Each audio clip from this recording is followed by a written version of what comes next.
여러분, 킹달러가 후퇴가 된다. 그래서 2023년에는 금을 사도 된다. 이 말이 여러분 사실일까요? 일단 이거부터 먼저 한번 보시죠. 쭉쭉 떨어지는 달러 인덱스라고 제가 제목을 달았습니다. 예, 107.73을 기록하고 있거든요. 예, 그런데 107.73이라는 숫자는 어찌 보면 아직도 높은 숫자는 맞아요. 아직도 높은 숫자는 맞지만 여러분, 예, 이게 지난 9월 27일 114.04를 기록한 이후로 이게 장중입니다. 장중에 최고 이만큼 올라갔어요. 그 이후로 지금 계속 빠지고 있습니다. 107.73까지 빠졌습니다. 예. 그러니까 킹달러에 대한 어떤 수요가 그만큼 예, 후퇴된다. 킹달러가 수요가 아니죠. 킹달러가 달러의 강세가 좀 줄어든다. 이런 얘기예요. 왜 이렇게 될까요? 왜 이렇게 됐을까요? 바로 유럽에서 예, 유럽의 금융기관들이 금리를 쭉쭉쭉쭉 올리기 때문이에요. 유럽 중앙은행도 금리를 막 빅스텝 이렇게 막 올리죠. 영국도 막 올리죠. 그러니 달러 인덱스는 기본적으로 유로화가 가장 큰 비중을 차지하거든요. 거의 50% 넘게 차지하니까. 유로의 가치가 상승하면 달러의 가치는 떨어집니다. 달러의 가치는 떨어집니다. 예, 엔화의 가치가 상승해도 달러의 가치는 떨어지고요. 왜냐하면 육계통화 대비해서 이 달러의 가치를 나타내는 것이 달러 인덱스거든요. 육계통화 중에서 가장 영향력을 많이 미치는 게 유로화입니다. 50% 넘게 미칩니다. 그 다음이 엔화인데 엔화도 한 2, 3% 미칩니다. 여기에 파운드화도 한 10% 가까이 미칩니다. 이 세 가지가 사실은 거의 대부분 달러의 가치를 결정하는 기준이 됩니다. 물론 캐나다 달러나 스웨덴의 크론이나 스위스의 프랑도 영향을 미치지만 영향은 좀 적습니다. 네, 좀 적습니다. 그런 상황이라면 유로화가 강해지면 달러는 내려가는 거 당연하겠지요. 그러니 달러 인덱스가 떨어지는 거 당연합니다. 예, 상황이 이렇게 되니까 여러분, 상황이 이렇게 되니까 지금 금을 사야 되는 것 아니야? 이렇게 생각하는 사람들이 점점 많아지는 겁니다. 실제로 금이 보면 국제금 가격입니다. 1온스당 1739.6원까지 올라갔습니다. 최근에 굉장히 많이 올라갔어요. 이게 1600원대까지 1600달러대까지 떨어졌었거든요. 그러던 것이 지금 1739.6원까지 올라갔고요. 지난 8월 7일 2020년인가요?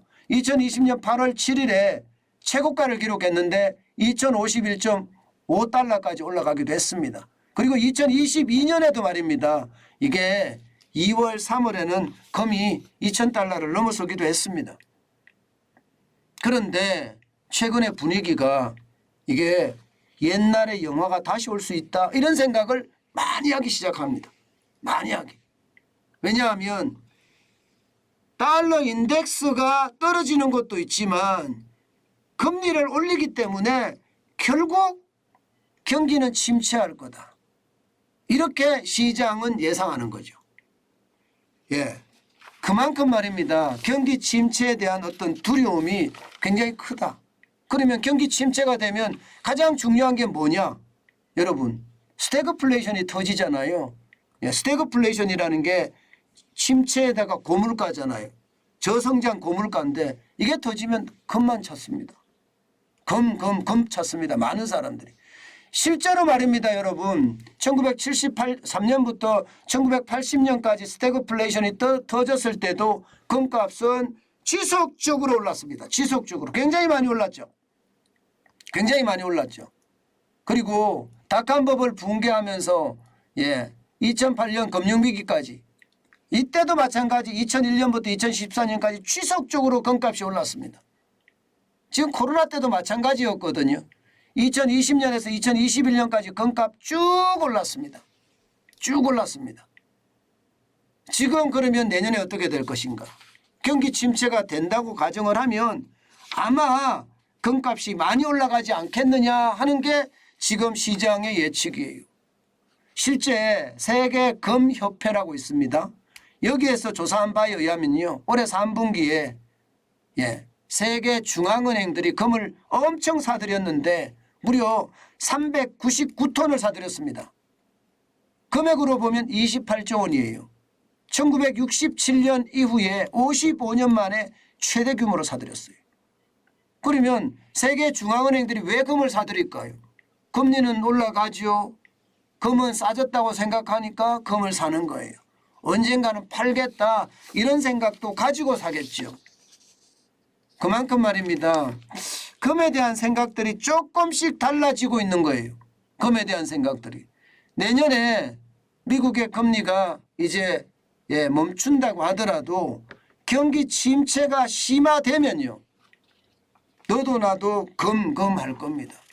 그래서 2023년은 금의 시대가 되는 것은 아닌가 그런 이야기들을 많이 합니다. 여러분, 저는 여러분들에게 그렇게 말씀드리고 싶어요. 금을 투자 수단으로 쓰겠다.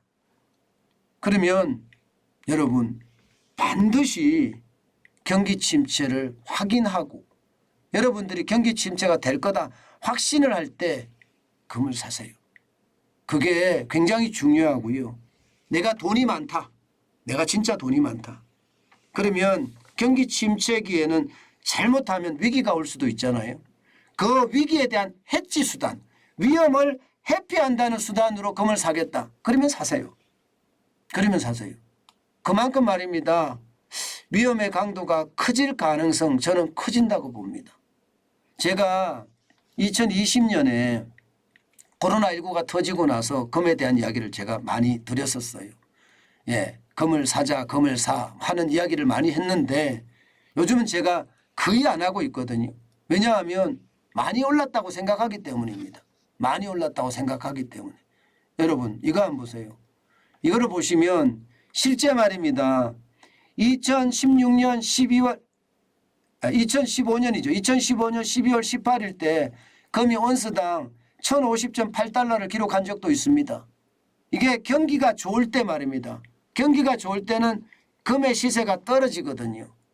금의 시세가. 그래서 저는 경기 좋을 때 금을 사자. 이렇게 저는 주장을 하는 사람이에요.